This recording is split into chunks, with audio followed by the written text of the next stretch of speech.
Next आम देखुं स्वभोजी पोषण और परभोजी पोषण भितर स्वभोजी पोषण कहले कौन ना जो प्राणी माने कि उद्भिद माने निज खाद्य को निजे तैयारी करिपारंती। निज खाद्य को निजे तैयारी करियार अर्थ रोषे करवा नुह।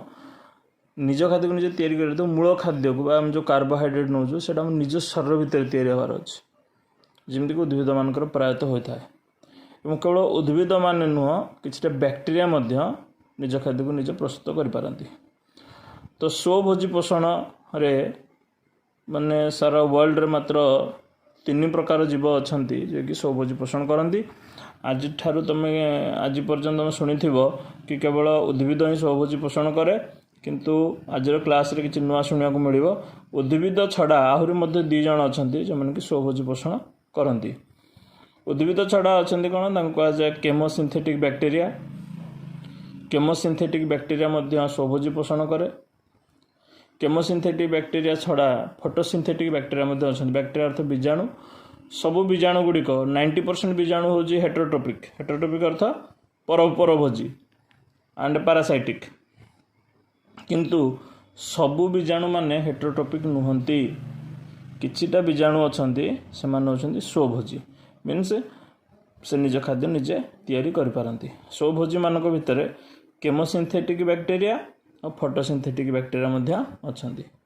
तो स्वभोजी आम उद्भिद को ये कहवा उद्भिद निज खाद्य कौन अजैविक कारक उपर डिपेंडेंट करे नहीं। उद्भिद कौन जीव को मारिकी खाए नहीं, किंतु आमे मारिकी खाऊ। तो उद्भिद किपरि खाए? उद्भिद निज शरीर में विभिन्न अजैविक वस्तु को नहीं जमी वाटर है, मिनरल्स है, विभिन्न कार्बन डाइऑक्साइड है, सब अजैविक वस्तु। ये सब माने गोटे जीव सहित यार कौन घनिष्ठता नहीं आम कौन जीव शरीर को पाइबा नहीं।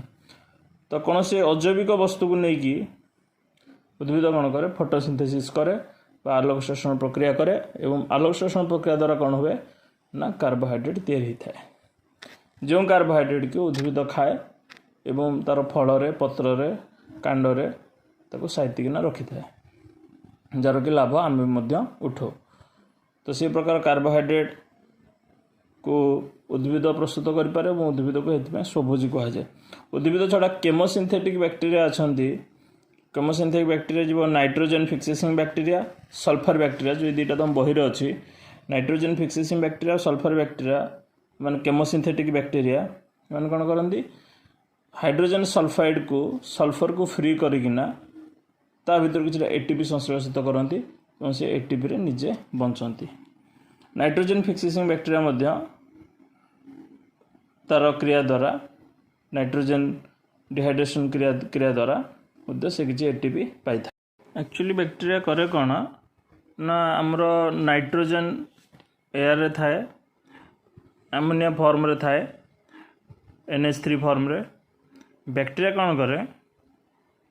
नाइट्रोजन फिक्सेसिंग बैक्टेरिया ऑक्सीजन सहित रिएक्शन कराई NH3 को ऑक्सीजन सहित रिएक्शन कराई HNO2 बा 2HNO3 ताको नाइट्रोस एसिड कहा जाए। नाइट्रोस एसिड को कन्वर्सन कर दिए एवं नाइट्रोस एसिड इजीली सॉइल द्वारा ऑब्जर्व हो जाए एवं उद्भिद मत को ऑब्जर्व करनी। तो आमोनिया ठारू नाइट्रोस एसिड कन्वर्सन करी प्रोसेस हो ऑक्सीडेशन प्रोसेस रे। ऑक्सीडेशन प्रोसेस रे आमोनिया रु नाइट्रोस एसिड को कन्वर्सन करी बैक्टेरिया कौन करे किसी एटीपी मिल जाए। बैक्टेरिया किसी एटीपी प्राप्ति हो जाए और से एटीपी रे निजर चेन को कंटिन्यू रखे बा निजर सर्किल को कंटिन्यू रखे।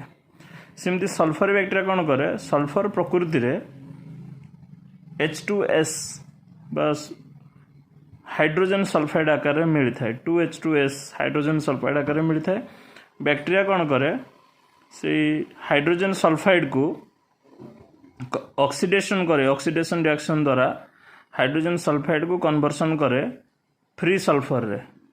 रोम्बिक सल्फर हो या फिर मोनोक्लिनिक सल्फर हो convert to free sulphur. Free sulphur रे कन्वर्सन करी ता मध्य किसी एटीपी मिलता है और से एटीपी द्वारा निजको कंटिन्यू करे बा निजर सर्किल को कंटिन्यू करी थाए। तो केवल नाइट्रोमोनास बा नाइट्रोजन फिक्सेसिंग बैक्टेरिया नुह कि केवल सल्फर बैक्टेरिया नुह प्रोटिएट बैक्टीरिया, आकोफिजिया bacteria, methanogenic bacteria, iron oxidising bacteria, ये सब प्रकार बैक्टीरिया होची याको आमे कहबा केमोसिंथेटिक बैक्टीरिया। दिस बैक्टीरिया कौन करती ना केमिकल प्रोसेस रे एनर्जी तैयारी करते एटीपी तैयारी करती एवं निजर सर्किल को बा निजर लाइफ सर्किल को कंटिन्यू करती। एमाने कौन सी खाद्य कौन सी उद्भिद किंबा कौन सी प्राणी उपरे निर्भर करती नहीं। सेमती किसी बैक्टीरिया अच्छी फोटोसिंथेटिक बैक्टीरिया जो बैक्टीरिया मान भितर ग्रीन पिगमेंटेशन थाए एवं उद्भिद भाया से फोटोसिंथेसिस भी करें। किसी प्राणी विज्ञानी माने बैक्टीरिया को उद्भिद एवं प्राणी मानकर मध्यवर्ती कालर बोधी कहते, कारण किसी बैक्टीरिया प्राणी मान भाया हेटेरोट्रोपिक होता एवं होलोट्रोपिक होता किसी सेल्फ सिंथेटिक होता जहाँ आम कह स्वभोजी फोटोसिंथेटिक होता। तो फोटोसिंथेटिक बैक्टीरिया मान भितर PNS bacteria, purple sulphur bacteria and chloroflexus bacteria माने ये बैक्टीरिया और भी बहुत बैक्टीरिया अच्छा। तो ये प्रकार बैक्टीरिया माने फोटोसिंथेसिस करती एवं एमान को फोटोसिंथेटिक बैक्टीरिया कह जाए।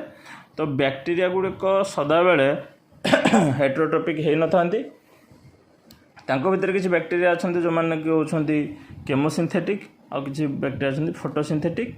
तो आम जो स्वभोजी कथा पढ़ा जो आम स्वभोजी पोषण कथा पढ़ा तो स्वभोजी पोषण रे सेल्फ फीडिंग पोषण जोड़ा कह जाए।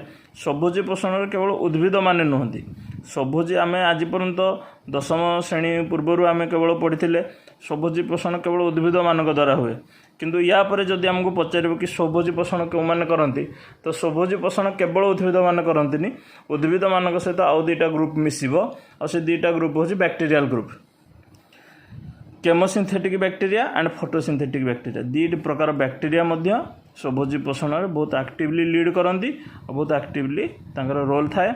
से निज फूड पाई अन्य क्रिएचर्स बा अन्य एनिमल्स बा अन्य प्लांट्स पर डिपेंडेंट नुहति से स्वभोजी पोषण करि पारंती।